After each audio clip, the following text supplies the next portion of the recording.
नमस्कार विद्यार्थी मित्रांनो, राज्यसेवा गट ब गट क आणि सरळ सेवा भरती साठी उपयुक्त असलेलं चालू घडामोडी म्हणजे करंट कॅप्सूल 1 जून ते 30 जून 2025 हे सर्व चालू घडामोडी मे आणि जून महिन्याच्या कव्हर होणार आहेत।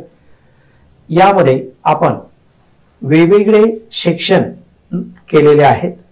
राजकीय असतील, आर्थिक असेल, आंतरराष्ट्रीय असेल, प्रादेशिक असेल, पुरस्कार असतील, संरक्षण, व्यक्तिविशेष, दिनविशेष अशा वेगवेगळ्या घटकांमध्ये हे बुक आपण डिवाइड केलेलं आहे।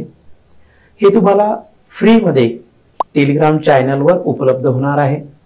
आमच्या URS अकॅडमिया या ॲपवर पण हे उपलब्ध असणार आहे। त्यासाठी विद्यार्थ्यांनी हे ॲप किंवा आमचा टेलिग्राम चॅनल जॉइन करायचं आहे। तसेच या YouTubeच्या डिस्क्रिप्शन बॉक्समध्ये याची आम्ही लिंक देणार आहे, ते तुम्ही डाउनलोड करा, ज्यामध्ये तुम्हाला पूर्ण महिन्याचे चालू घडामोडी संबंधित वेगवेगळे घटक तुम्हाला अभ्यासता येतील आणि हे सर्वांसाठी मोफत आहे। जून महिन्याचे पुस्तक जवळजवळ 60 पेजेस म्हणजे 60 पानी आहे, ज्यामध्ये सर्व चालू घडामोडी कव्हर झालेले आहे। धन्यवाद।